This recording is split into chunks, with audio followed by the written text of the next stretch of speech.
pero lo vamos a hacer haciendo ya una analogía entre pseudocódigo y lo que sería el código en lenguaje C, para irnos como acostumbrando un poquito a la notación y de tal forma que la transición hacia el lenguaje de programación no sea muy complicada. Es casi, no es lo mismo, pero al final de cuentas son formas similares de poder escribir eh, ciertas definiciones dentro de un programa, que es lo que vamos a ir viendo acá.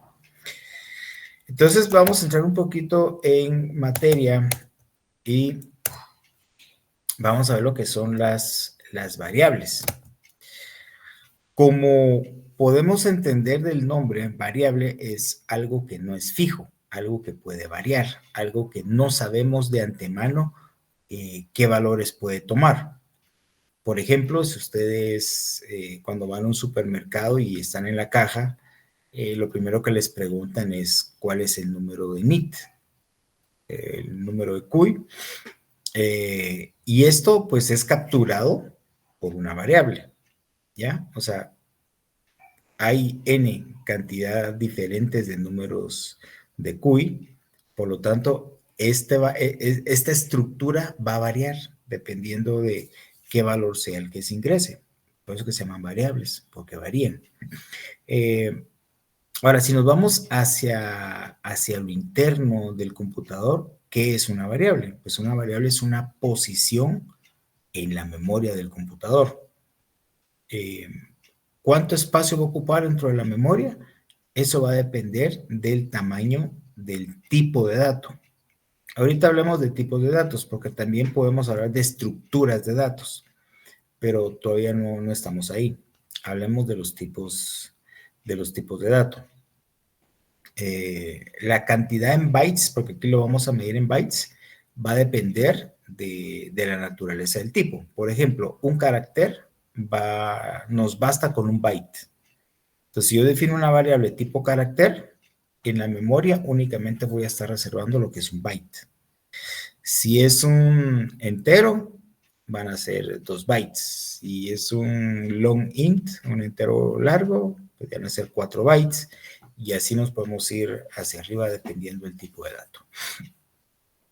Entonces,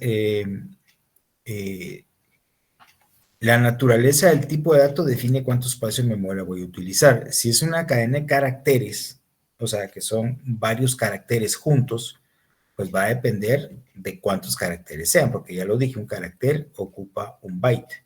Si es un arreglo de caracteres de 100 posiciones, pues entonces va a ser un bloque de memoria que tiene 100 bytes.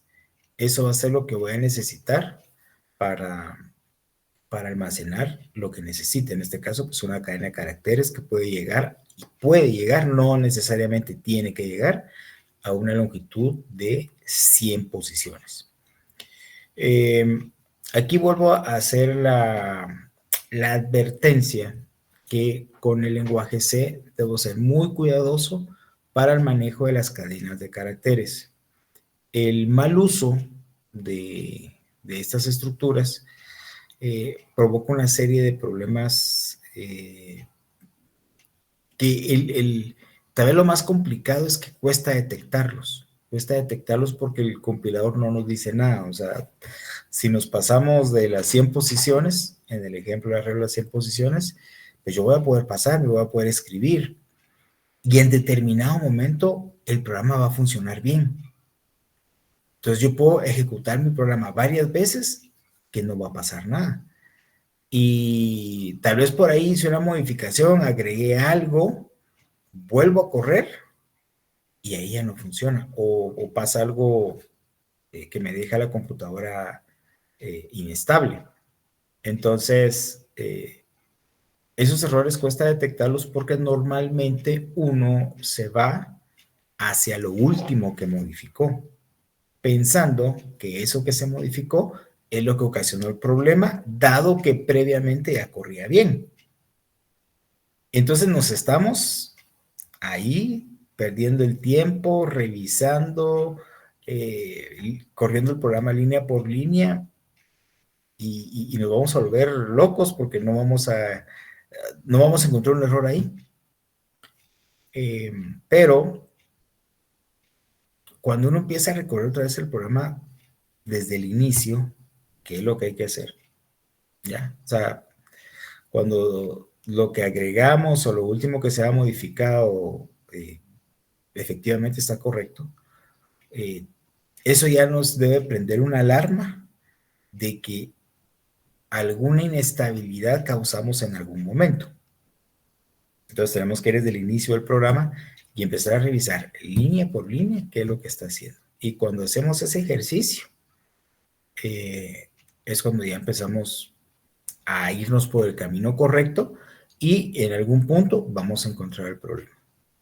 ¿Ya? O sea, a veces son errores que, que, que no tienen, a ver, que son errores que uno normalmente no comete, pero igual a veces se nos pasa. Eh, definimos un puntero, más adelante ustedes van a ver lo que son punteros para memoria dinámica. Definimos el puntero y lo empezamos a usar sin haberle asignado memoria. Y eso también, eso es espantoso porque al inicio va a funcionar bien y después empieza a fallar. O sea, conforme se modifica el tamaño del programa, porque eso es realmente lo que pasa, va a empezar a fallar, porque entonces el programa se va alojando en posiciones distintas de memoria, donde el pasarme de una posición puede hacer que yo sobreescriba otro programa que esté en ejecución. Y ahí viene que los programas empiezan a funcionar inestables. Entonces, jóvenes, mucho cuidado en este caso, en este punto donde estamos, ojo y mucho cuidado con lo que son los arreglos. No tenemos que pasarnos del tamaño que tenemos reservado para un arreglo. Y hablando de eso, jóvenes, si han tenido la oportunidad de verificar, ya está el programa, no el programa, sino ya está habilitada la plataforma con, con el curso. Yo les he compartido un par de libros en, for, en formato PDF. Eh,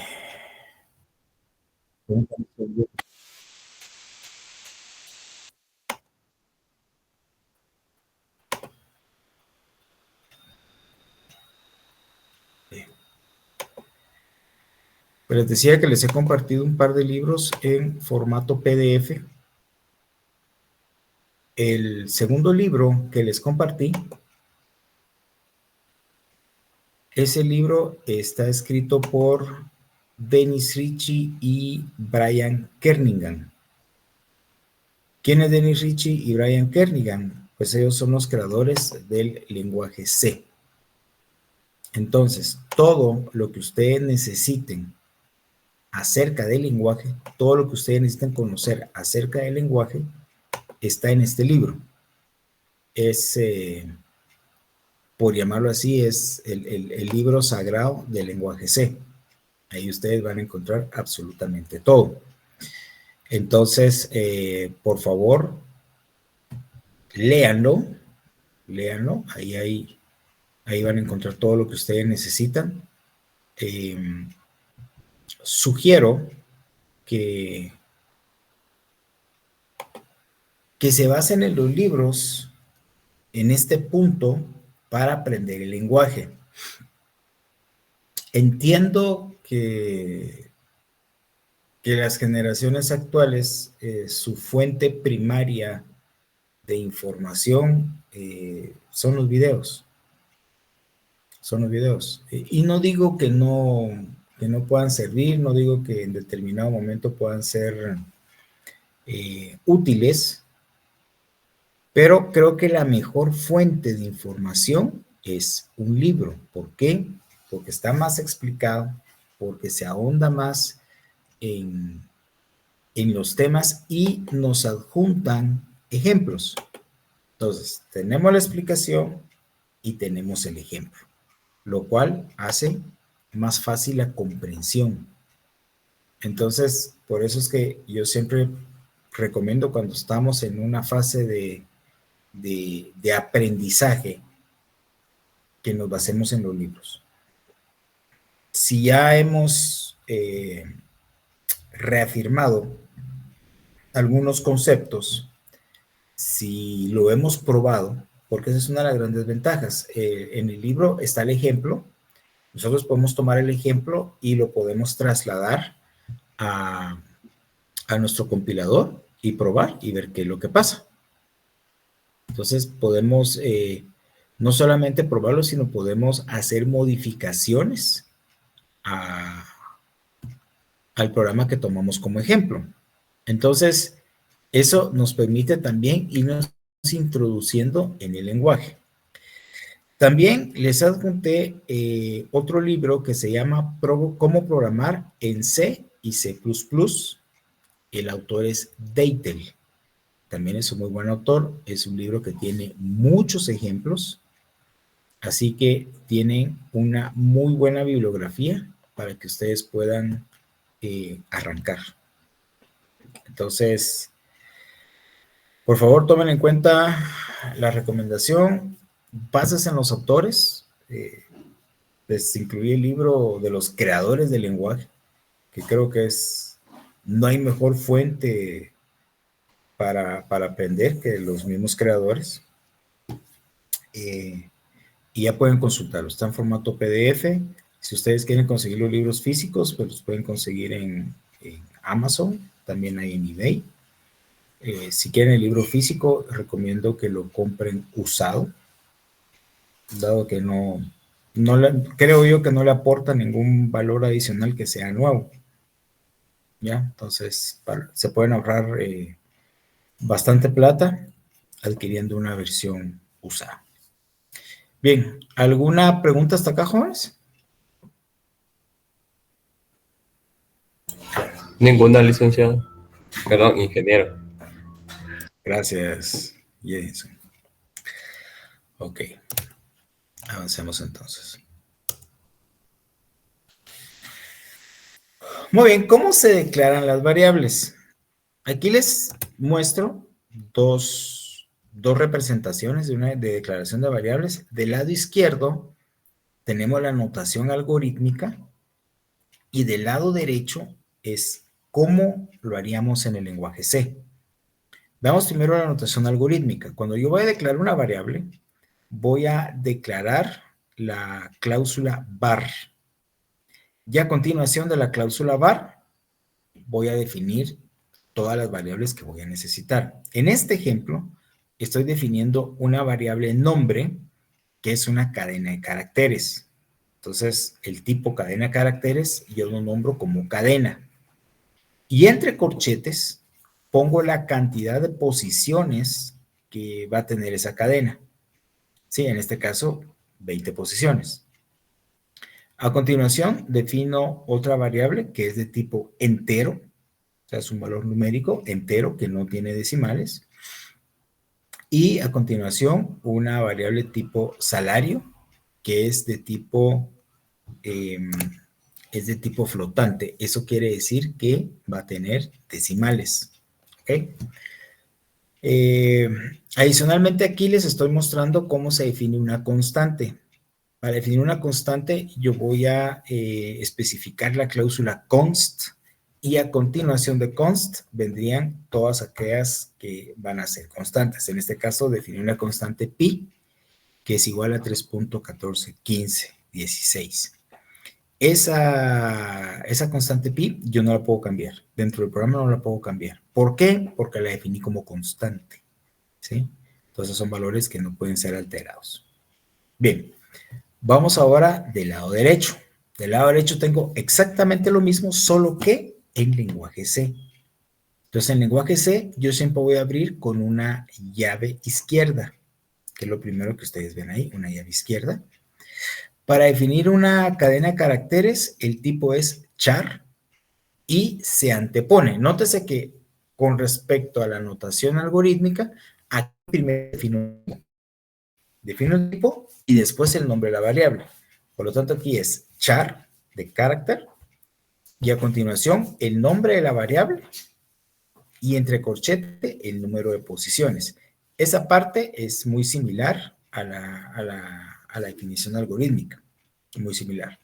Entre corchetes va la cantidad de posiciones que necesito. A continuación, defino la variable edad, que es de tipo entero. En este caso, se define como tipo int, de integer. Y tengo a continuación la variable salario, que es de tipo float, o sea, de punto flotante.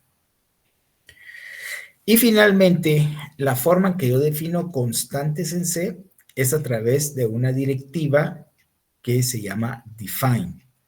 Pongo el signo numeral, a continuación define, y el nombre de mi constante, en este caso es pi, y después, dejando espacios en blanco, defino el valor.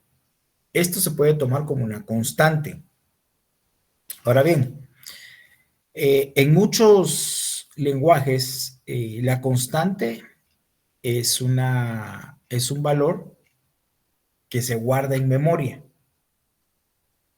O sea, específicamente en el área de memoria que asignamos para las variables. La única diferencia es que aquí el compilador determina que esto es una constante y por lo tanto no es sujeto de modificación.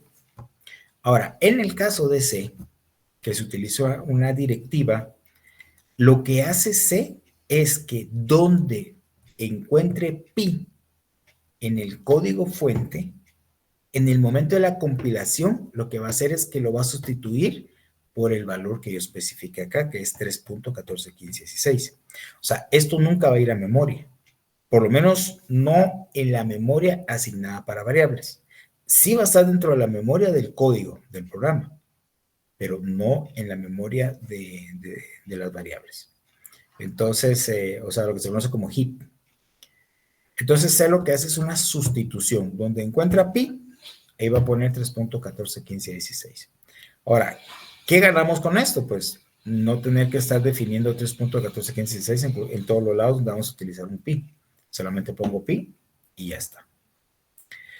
Bien, ¿hay alguna pregunta con lo que es la declaración de variables, tanto en notación algorítmica como en lenguaje C?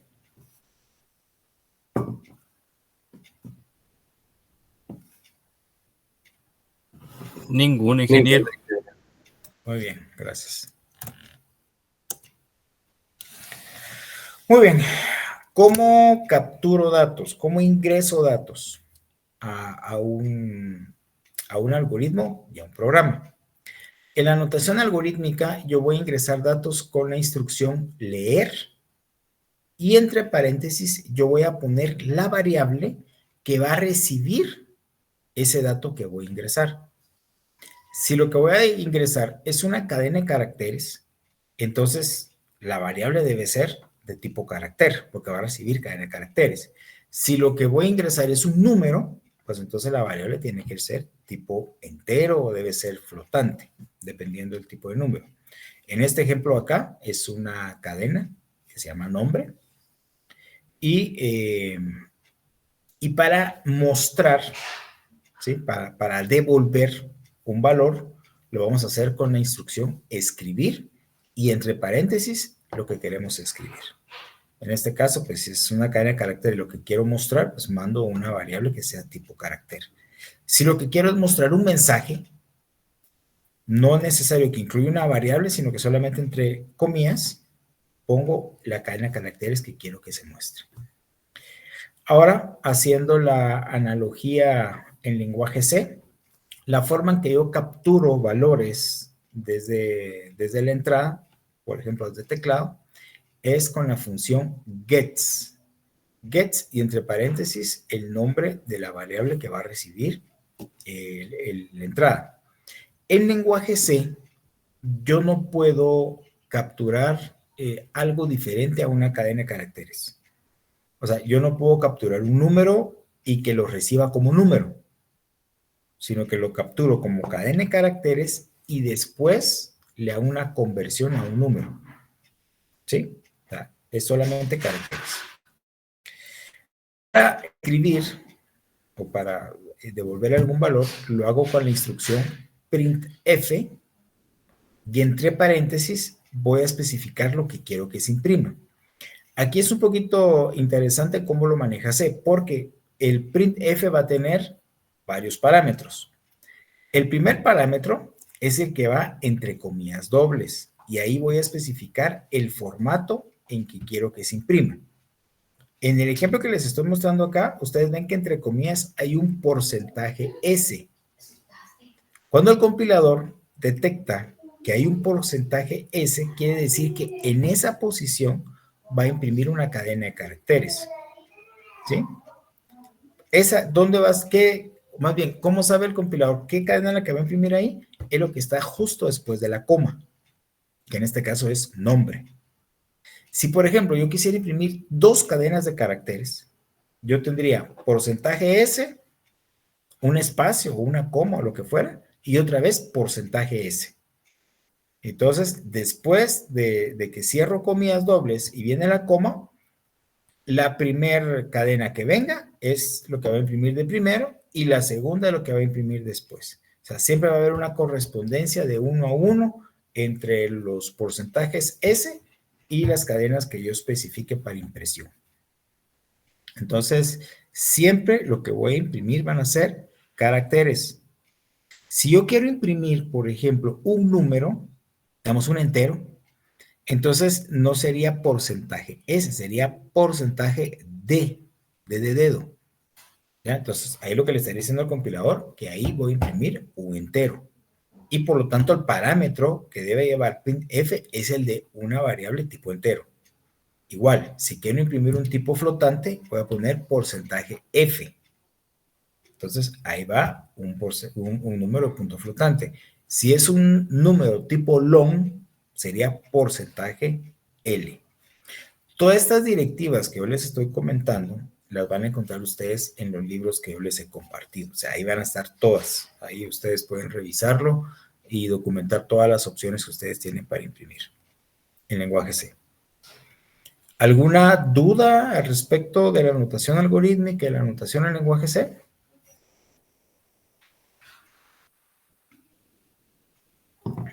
¿No? Ok. Veamos un ejemplo.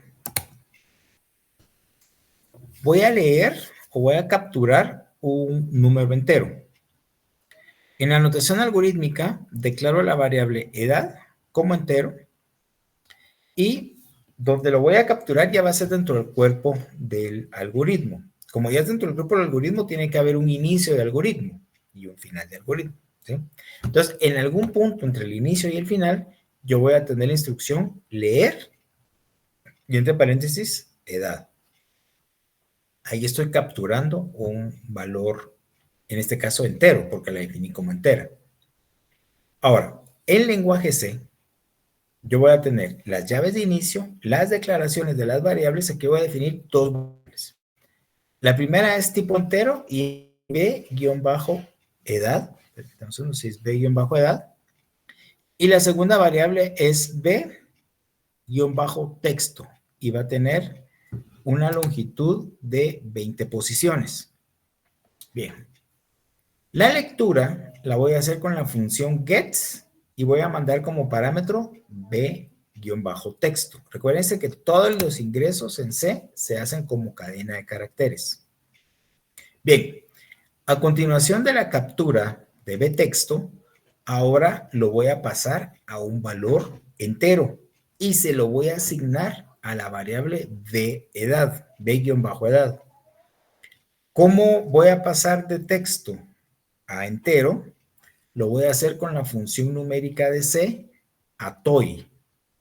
Atoy viene de ASCII to integer y mando como parámetro la cadena de caracteres. Entonces, el número que está como carácter, ahora me lo vuelve numérico. De esa forma, yo puedo capturar un valor numérico, convertirlo y asignarlo a una variable tipo entero. Esta parte es importante, me interesa que quede bien claro, que se entienda bien, que yo capturo siempre cadenas de caracteres. Posteriormente tengo que hacer la conversión para pasarlo a una variable tipo, pues, numérica, ¿ya? Independientemente si es entera, si es flotante, si es tipo long, o double int, lo que sea. ¿Preguntas, jóvenes? ¿Alguna duda con la notación?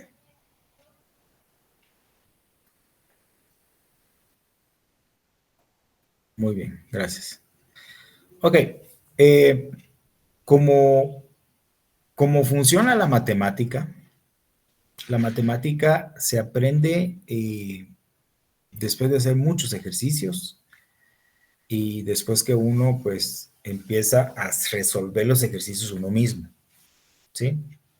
Hasta entonces uno realmente ya está aprendiendo. Igual es en la programación. Cuando ustedes empiezan ya a hacer sus programas, empiezan a probarlos, ven que funcionan, entonces ustedes ya están traccionando. Yo sé que al inicio, cuando uno no sabe, pues nos tenemos que basar en ejemplos, ¿ya? Entonces, para eso es que yo les he juntado un par de libros, para que ustedes vean los ejemplos, para que ustedes los prueben, que vean cómo funcionan, y ustedes ahí sobre eso empiecen a hacer sus propias adecuaciones y vayan ustedes aprendiendo. Ese es el proceso en el cual podemos ir asimilando el aprendizaje. Vuelvo a hacer el warning, la advertencia, que mucho cuidado con los videos. Hago también la aclaración, no es que sean malos todos los videos, pero me parece que se omiten muchas cosas y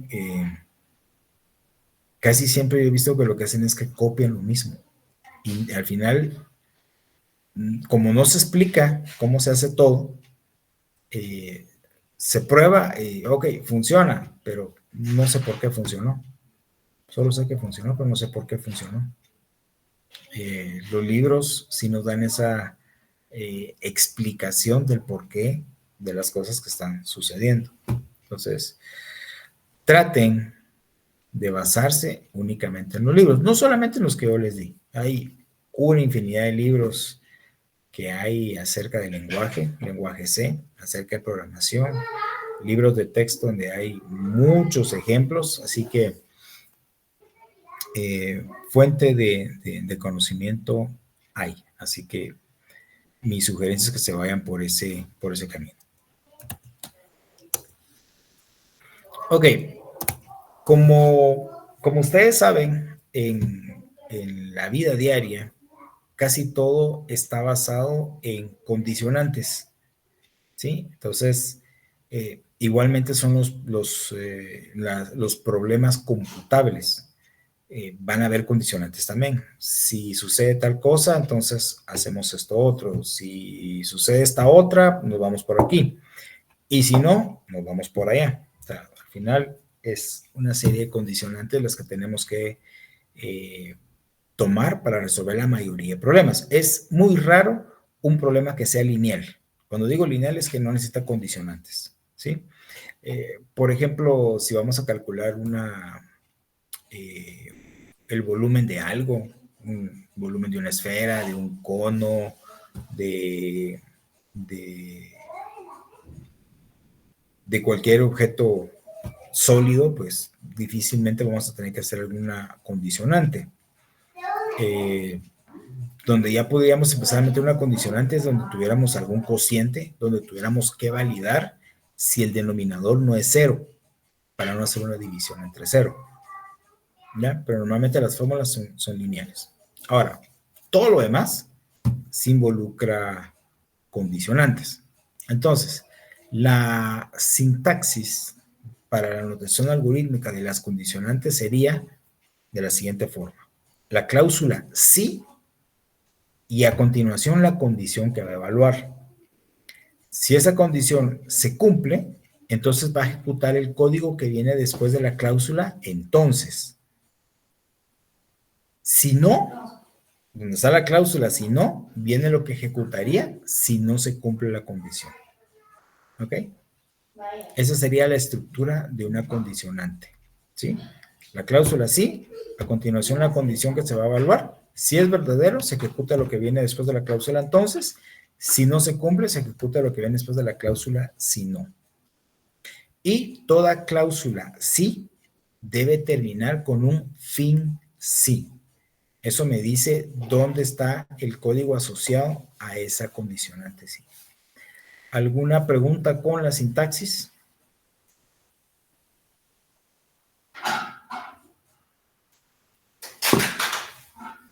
Ok, sigamos entonces. Gracias. Bien, aquí tenemos un ejemplo. Aquí tenemos un ejemplo en notación algorítmica. Dice, evaluar cuál de los números contenidos en las variables A o B es mayor. Y ahí está la cláusula sí, y entre paréntesis, si A es mayor que B, entonces escribo A es el número mayor. Si esa condición no se cumple, entonces escribo lo que viene en la cláusula si no. Si no, escribir B es el número mayor. ¿Ok? Y cerramos la cláusula sí con fin sí. Siempre deben cerrarlo con fin sí. Esto nos da claridad a la hora de escribir el código fuente. Y hablando de claridad, me interesa mucho que ustedes vean las tabulaciones que hay en una cláusula sí. Ustedes pueden ver que tengo primero el sí, que dicho sea de paso, no está totalmente hacia la izquierda, sino que tiene por lo menos un tabulador hacia la derecha, y ahí tengo si A es mayor que B. Y nótese que el entonces, la cláusula entonces, se escribe justo donde está el corchete izquierdo. Nótese que ahí está ahí empieza la E. Entonces, y el código que se va a ejecutar, si se cumple esa condición, va a ser a partir de la O. ¿Sí? O sea, no va a estar justo debajo del entonces, sino que va a estar en la O. También tenemos un espacio. Después el si no va a coincidir en línea recta donde está la cláusula entonces. Y lo que está que se va a ejecutar si no se cumple, que es el escribir B es el número mayor, está justo coincidiendo en línea recta con lo que escribimos en la condición anterior del entonces. Entonces, de esta forma, bueno, y el fin sí está totalmente alineado con el sí de arriba. Esto nos da claridad en el texto. No debemos programar todo junto en una misma línea, porque eso es una muy mala práctica. Eso lo único que denota es novatez, implica desconocimiento, poca profesionalidad. Entonces, lo que yo espero ver en el código que ustedes escriban es de esta forma.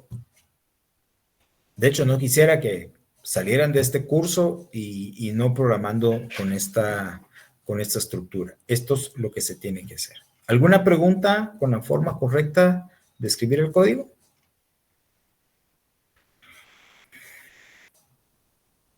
Ninguno, ingeniero. ¿Qué no te pareció, Efren? Pues por el momento nada, es un pulgar abajo, pues, o sea, no tengo dudas, pues quedó claro. Ah, bueno, te quedó claro. Gracias. Bueno. Bien, aquí tenemos un ejemplo, pues un poco más complejo. Aquí ya tenemos digamos, un programa completo en pseudocódigo. Todo programa en pseudocódigo debe empezar con la palabra algoritmo y a continuación el nombre del algoritmo. En este caso, el nombre de este algoritmo es mayor. A continuación del nombre del algoritmo viene la declaración de variables. En este caso voy a trabajar con dos variables, que es A y B. Nótense que están separadas por coma. Y al final viene la palabra entero, que es el tipo de dato de estas dos variables. Después viene la declaración de la cláusula inicio, que es donde empieza el algoritmo. Y lo primero que hace el algoritmo es capturar valores de A y de B. Entonces tengo leer A y leer B. A continuación voy a comparar. Si A es mayor que B, entonces escribir A es mayor que B. Si no, escribir B es mayor que A. Termina la cláusula sí con el fin sí. Y el algoritmo termina con la cláusula fin y el nombre del algoritmo, que en este caso es mayor. Una vez más, nótese cómo se está indentando las líneas de código.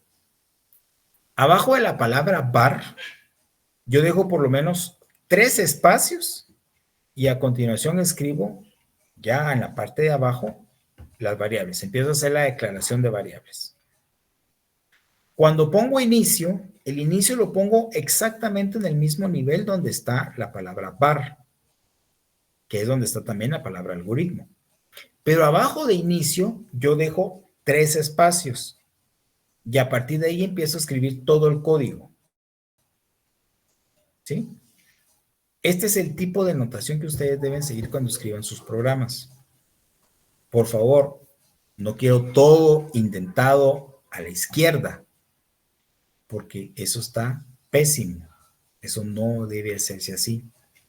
Entonces, quiero que por favor desde ya ustedes vayan programando de esta forma. ¿Alguna pregunta, jóvenes, con la estructura de un algoritmo en pseudocódigo?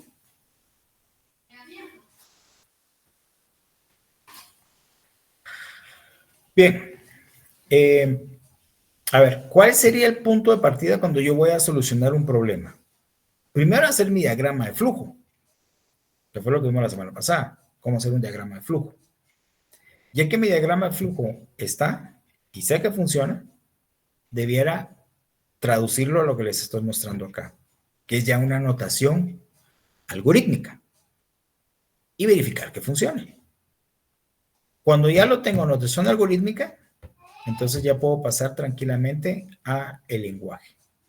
Obviamente haciendo las adecuaciones al lenguaje, que seguramente va a funcionar. O sea, siempre que ustedes sigan este proceso, cuando ustedes lo prueban ya en un compilador, va a funcionar. En un 90% va a funcionar. Probablemente tengan algún error porque les faltó un signo, lo que sea, pero no es un error de lógica, ¿ya? Es un errorcito de sintaxis. Ok, entonces, jóvenes, habiendo aclarado este punto, por favor, escribir un algoritmo en base a la notación que ya hemos visto para que lea 3 números y que determine cuál es el mayor y cuál es el menor. Por favor. Trabájenlo y vemos cómo le queda. Por favor, trabájenlo en un editor de texto para que puedan ustedes presentar su solución.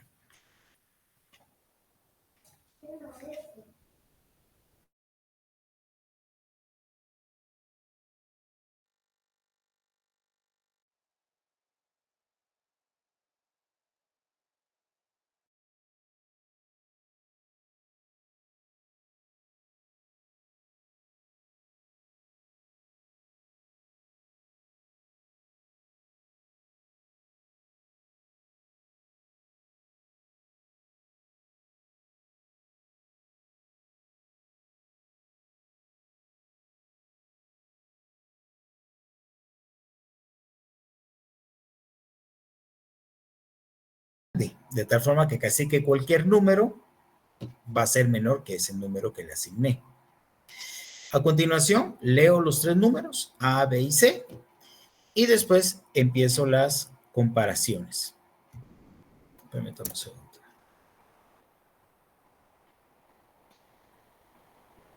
Tengo si A es mayor que lo que tengo en la variable mayor, que es un número muy pequeño, al inicio es un valor muy pequeño, entonces va a ser, generalmente va a ser mayor. Entonces, a mayor le asigno A.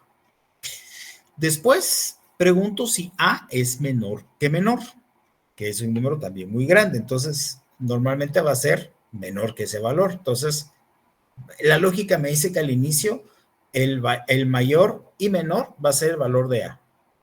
A continuación, voy a comparar B y es exactamente lo mismo. Pregunto, si B es mayor que mayor, entonces mayor es igual a B.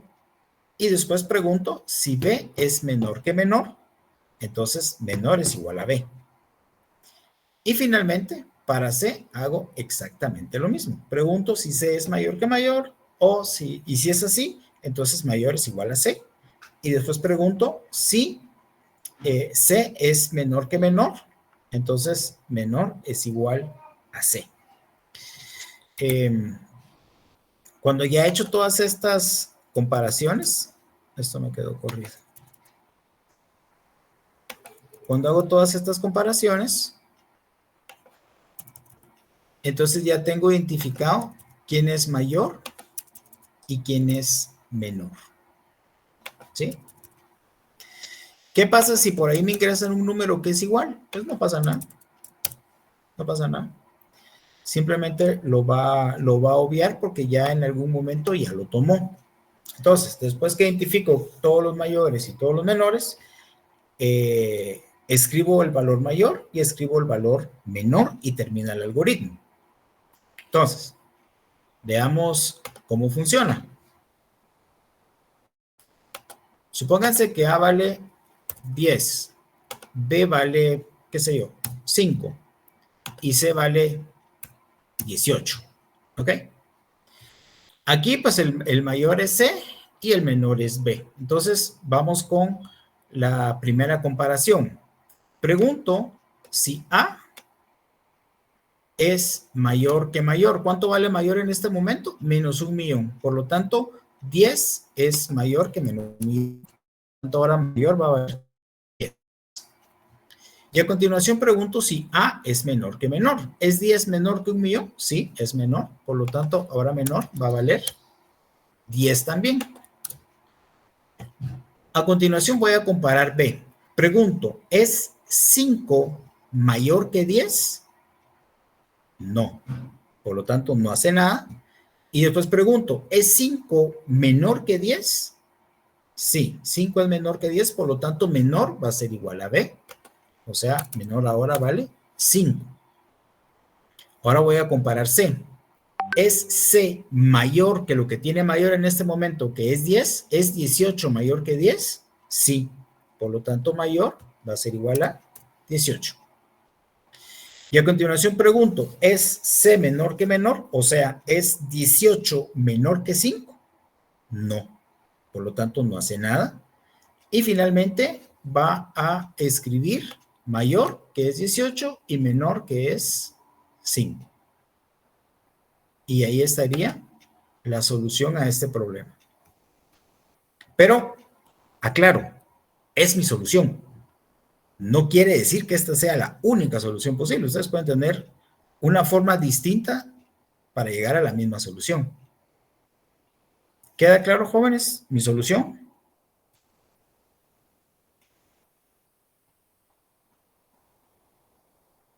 Gracias. Esto que les acabo de mostrar acá lo compartí en la plataforma. Ahí está, por si ustedes lo quieren revisar y lo quieren probar para ver si funciona. Ya está compartido ahí. Bien, jóvenes, lo dejamos hasta acá. Vamos a seguir practicando en la próxima clase. Les deseo feliz día y, si Dios lo permite, nos vemos el día miércoles. Pasen feliz día. Feliz día, ingeniero. Hasta luego. Feliz día, ingeniero.